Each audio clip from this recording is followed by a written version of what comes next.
नमस्कार। इस विशेष बुलेटिन में आप सभी का स्वागत है। मैं हूं शहला निगार और मेरे साथ हैं मेरी सहयोगी बीना सिंह, जो आपको साइन लैंग्वेज में खबरों से रूबरू कराएंगी। बुलेटिन में आगे बढ़ें, लेकिन उससे पहले एक नजर डालेंगे सुर्खियों पर।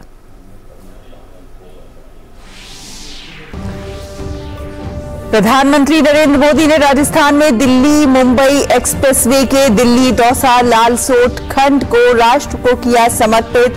पीएम ने 18,100 करोड़ रुपए से अधिक की सड़क परियोजनाओं की भी रखी आधारशिला।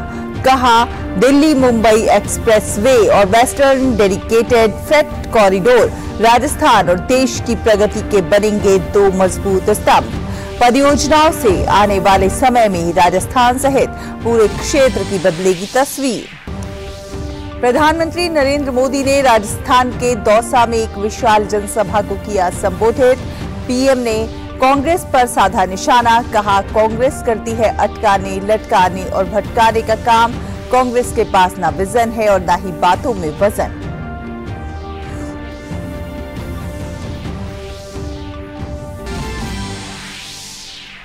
प्रधानमंत्री नरेंद्र मोदी ने दिल्ली के इंदिरा गांधी इंडोर स्टेडियम में महर्षि दयानंद सरस्वती की 200वीं जयंती के उपलक्ष्य में साल भर चलने वाले समारोह का किया उद्घाटन। कहा, महर्षि दयानंद सरस्वती जी ने वेदों के बोध को समाज में किया पुनर्जीवित। महिलाओं को लेकर समाज में व्याप्त रूढ़ियों के खिलाफ तार्किक और प्रभावी आवाज उठाई। राष्ट्रपति द्रौपदी मुर्मू ने लखनऊ में वैश्विक निवेशक सम्मेलन के समापन सत्र को किया संबोधित। महिलाओं को आगे लाने और उनके विकास और उनको हिस्सेदार बढ़ाने के उत्तर प्रदेश सरकार के प्रयासों की सराहना। कहा, देश का सबसे बड़े प्रदेश के साथ ही यूपी बड़ी अर्थव्यवस्था भी बना। केंद्रीय गृह मंत्री और भाजपा के वरिष्ठ नेता अमित शाह ने त्रिपुरा के चांदीपुर और चारीलाम में की विजय संकल्प रैली। कहा, भाजपा ने पिछले 5 सालों में त्रिपुरा में स्थापित की शांति। त्रिपुरा अब विकास की राह पर।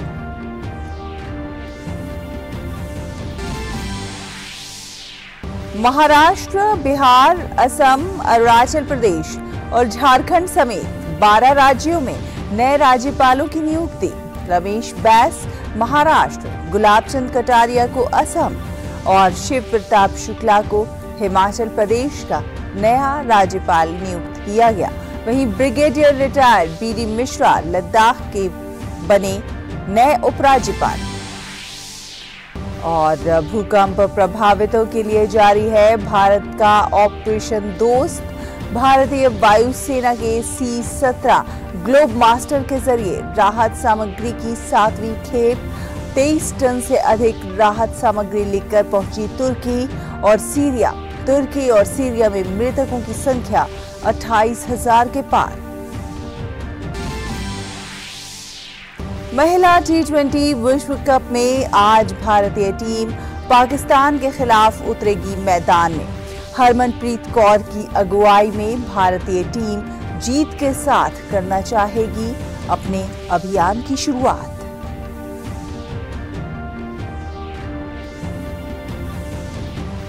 और अब खबरें देखते हैं विस्तार से। प्रधानमंत्री नरेंद्र मोदी राजस्थान के दौसा में 18,100 करोड़ रुपए से अधिक की लागत वाली देश की सड़क विकास परियोजनाओं का शिलान्यास और लोकार्पण किया। वो दिल्ली मुंबई एक्सप्रेसवे के दिल्ली दौसा लालसोट स्टेशन को उन्होंने राष्ट्र को समर्पित किया। दिल्ली दौसा लालसोट सेक्शन 246 किलोमीटर लंबा है, जिसे 12,173 करोड़ रुपए से अधिक की लागत से तैयार किया गया है। अब दिल्ली से जयपुर की यात्रा 5 घंटे से घटकर लगभग 3.5 घंटे रह गई है। इससे पहले जब प्रधानमंत्री को मंच पर वो पहुंचे, तब केंद्रीय मंत्री नितिन गडकरी और गजेंद्र सिंह शेखावत ने उन्हें राजस्थान के प्रसिद्ध साफा पहनाकर उनका स्वागत किया।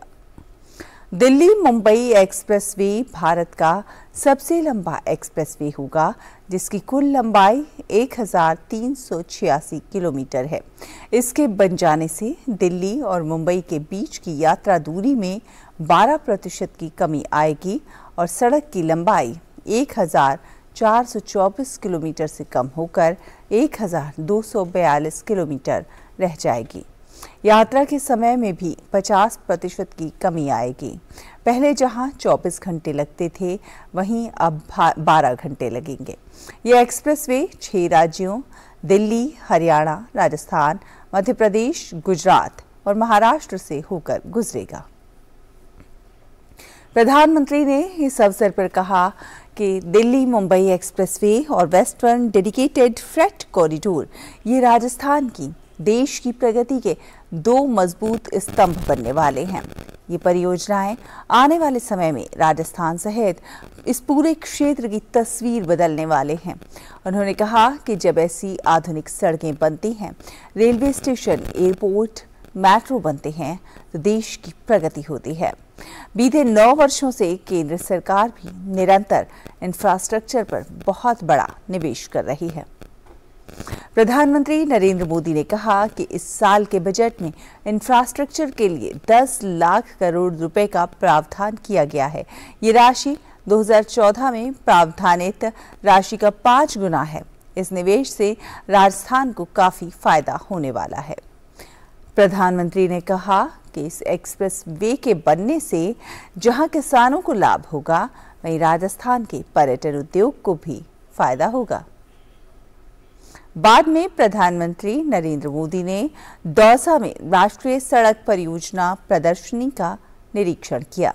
इस दौरान उनके साथ केंद्रीय सड़क परिवहन और राजमार्ग मंत्री नितिन गडकरी भी मौजूद रहे। प्रधानमंत्री नरेंद्र मोदी ने राजस्थान के दौसा में एक जनसभा को संबोधित किया। इस मौके पर पीएम ने कांग्रेस पर निशाना साधते हुए कहा कि कांग्रेस पार्टी विकास के कार्यों में रुकावट डालती रहती है। प्रधानमंत्री ने कहा कि हमारी सरकार ने ओबीसी की सुरक्षा के लिए उसे संवैधानिक दर्जा दिया। प्रधानमंत्री ने कहा कि दुनिया के बाजारों तक पहचान बनाना चाहते हैं। इसके लिए यहाँ के अन्न को विश्व के बाजारों में श्री अन्न के नाम से पहुंचाया जाएगा। केंद्रीय सड़क और परिवहन राजमार्ग मंत्री नितिन गडकरी ने कहा कि ये दिल्ली मुंबई के बीच बनने वाला राजमार्ग कई पिछड़े क्षेत्रों को जोड़ता है, जो इस क्षेत्र के विकास के लिए एक वरदान सिद्ध होगा।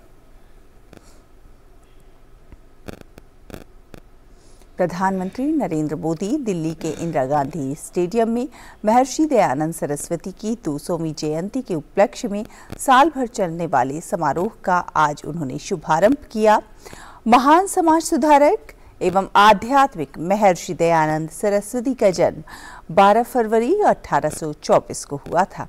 उन्होंने उस समय प्रचलित सामाजिक असमानताओं का मुकाबला करने के लिए 1875 में आर्य समाज की स्थापना की थी। आर्य समाज ने सामाजिक सुधारों और शिक्षा पर जोर देकर देश की संस्कृति और सामाजिक जागृति में महत्वपूर्ण भूमिका निभाई। जब समाज में धर्म को लेकर विभिन्न मतों में लोग विभाजित थे, उस समय स्वामी दयानंद सरस्वती जी ने लोगों को संदेश दिया कि वेदों की ओर लौटो। अर्थात उनका मानना था कि वेदों में ही जीवन की सत्यता है। कार्यक्रम के आरंभ में गुरुकुल की 31 छात्राओं ने वैदिक मंत्रोच्चारण से लोगों को मंत्रमुग्ध कर दिया। इससे पहले प्रधानमंत्री नरेंद्र मोदी महर्षि दयानंद सरस्वती जयंती पर आर्य समाज द्वारा आयोजित यज्ञ में शामिल हुए। प्रधानमंत्री ने गुजरात के राज्यपाल आचार्य देवव्रत के साथ यज्ञ में आहुति अर्पित की। इस अवसर पर प्रधानमंत्री मोदी ने आर्य समाज द्वारा आयोजित विभिन्न प्रस्तुतियों का अवलोकन किया।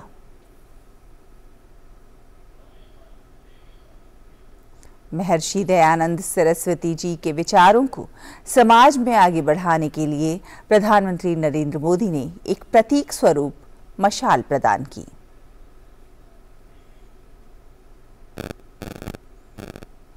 प्रधानमंत्री नरेंद्र मोदी ने इस अवसर पर कार्यक्रम को संबोधित करते हुए कहा कि महर्षि दयानंद सरस्वती ने वेदों के बोध से लोगों को अवगत कराया और समाज को एक नई दिशा दी। प्रधानमंत्री ने कहा कि महर्षि जी महिला सशक्तिकरण के प्रबल समर्थक थे। उन्होंने कहा, ये बात दयानंद सरस्वती जी ने तब उठाई जब पश्चिमी देशों में भी महिलाओं के लिए समान अधिकार दूर की बात थी। प्रधानमंत्री नरेंद्र मोदी ने कहा कि महर्षि दयानंद सरस्वती ने सामाजिक भेदभाव और छुआछूत के खिलाफ अभियान चलाया। पीएम ने कहा कि आज से इतने समय पहले ऐसे आंदोलन चलाना किसी चुनौती से कम नहीं था। प्रधानमंत्री नरेंद्र मोदी ने कहा कि आज देश पूरे गर्व के साथ अपनी विरासत पर गर्व का आह्वान कर रहा है। उन्होंने कहा कि देश विरासत और विकास दोनों के साथ आगे बढ़ रहा है।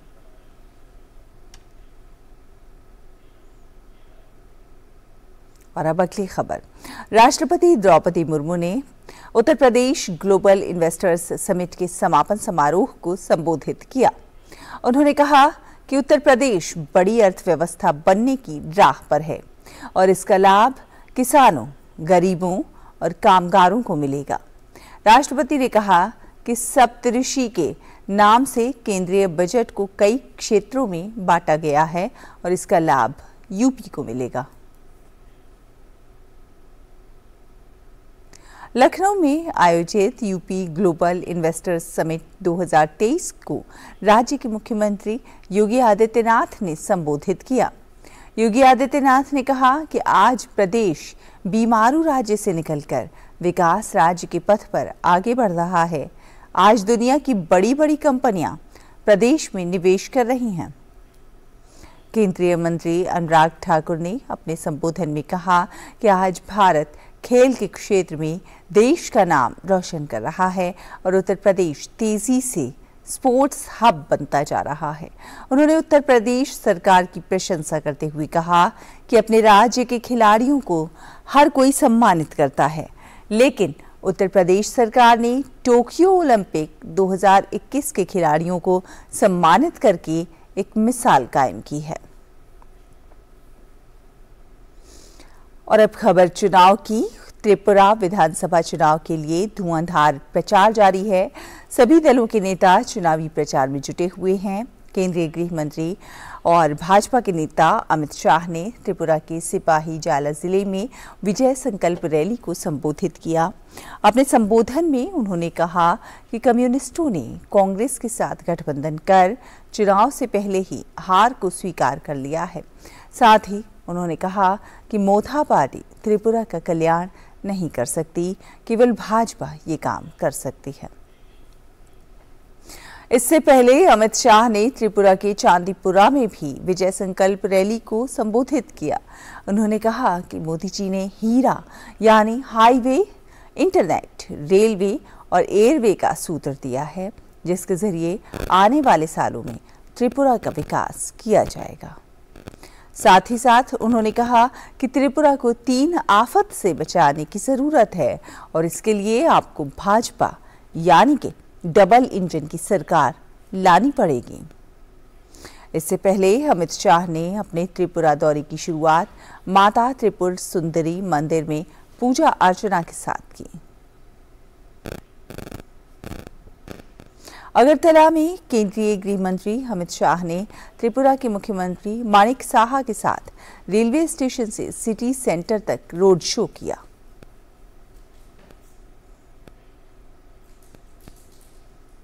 बाद में केंद्रीय गृह मंत्री अमित शाह और त्रिपुरा के मुख्यमंत्री माणिक साहा ने चांदीपुर में भाजपा कार्यकर्ताओं के साथ भोजन किया।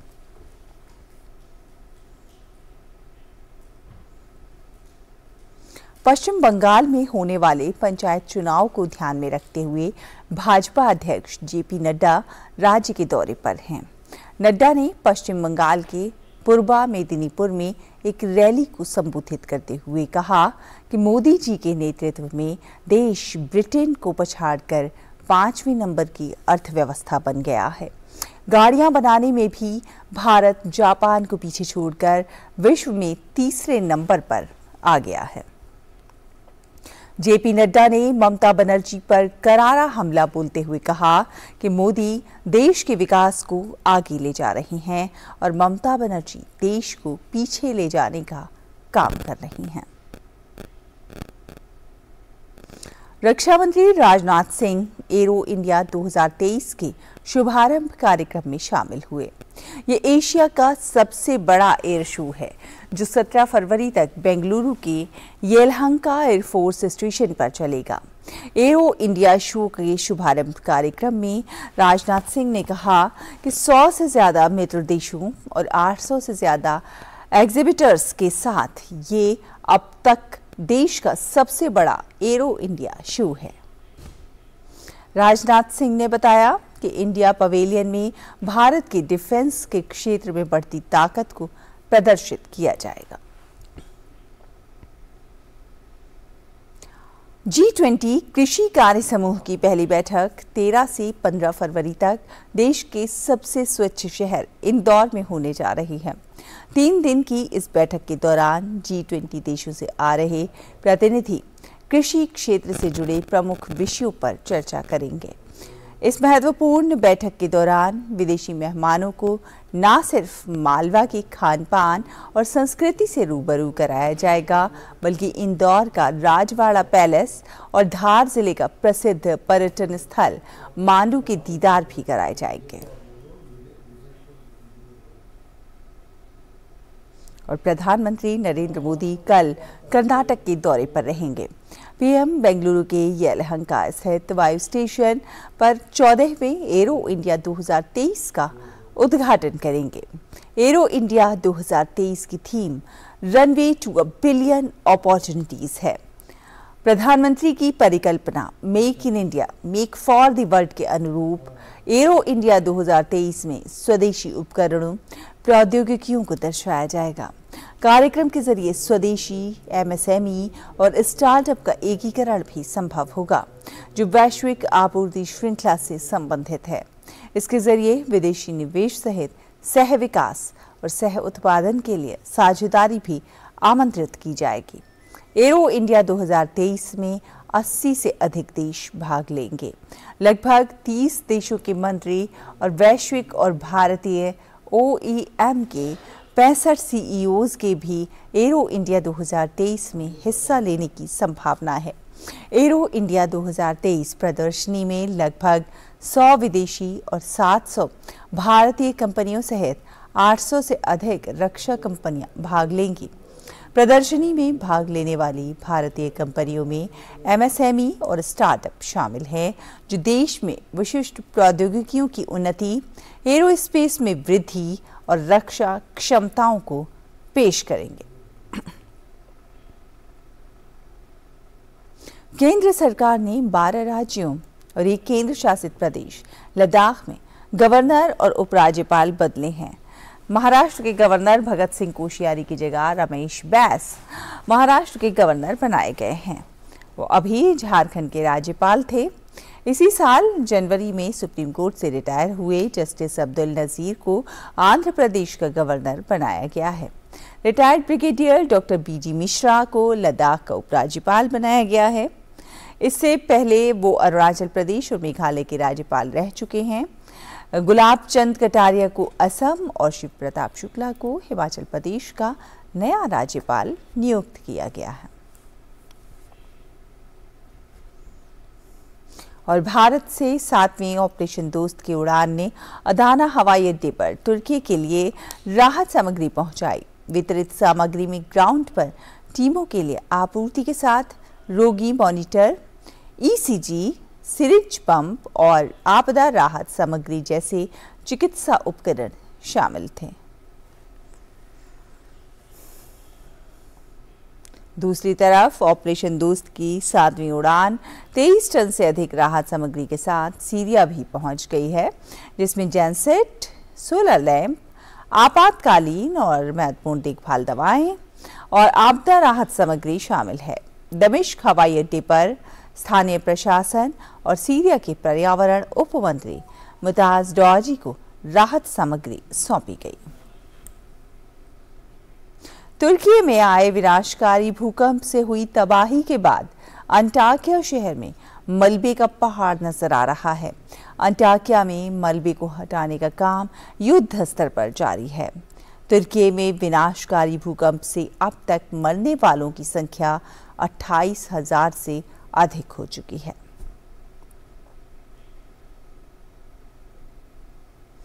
फ्रांस में पेंशन सुधार को लेकर बनाई गई योजना के खिलाफ लोगों का प्रदर्शन जारी है। रिटायरमेंट की उम्र बढ़ाने के सरकार के प्रस्ताव के खिलाफ हजारों लोग सड़कों पर विरोध प्रदर्शन कर रहे हैं। नई पेंशन योजना के तहत रिटायरमेंट की उम्र बढ़ाई जाएगी, जिसमें सेवानिवृत्ति की आयु 62 वर्ष से बढ़ाकर 64 वर्ष हो जाएगी। इस योजना के खिलाफ बड़े पैमाने पर गत जनवरी से प्रदर्शन जारी है।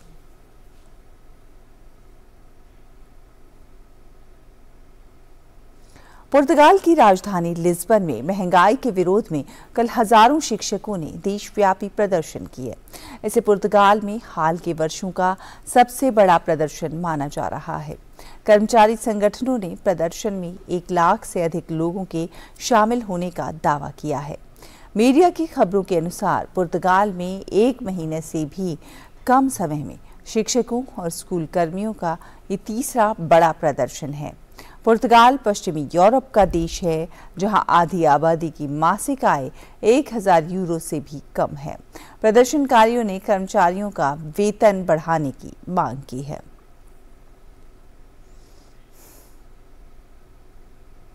रियल मैड्रिड ने रिकॉर्ड 5वीं बार क्लब विश्व कप का खिताब अपने नाम कर लिया है।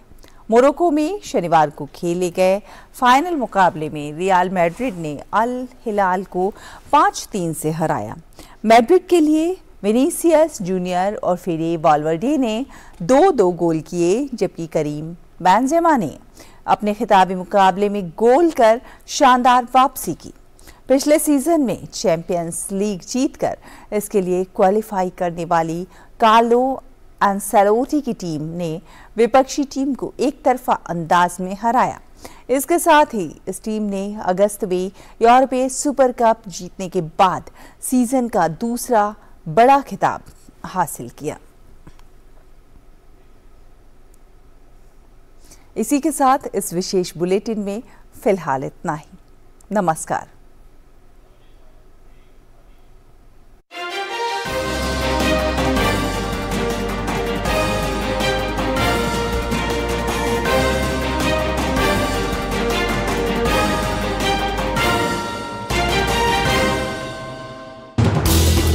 हर दिन हर पल बनती खबरें, बदलती दुनिया, हम लेकर आते हैं आपके लिए बड़ी खबरें, संपूर्ण कवरेज, ताकि आप रहें खबरों के बीच हमारे साथ। मिड डे प्राइम हिंदी सोमवार से शुक्रवार दोपहर 1 बजे सिर्फ डीडी न्यूज पर।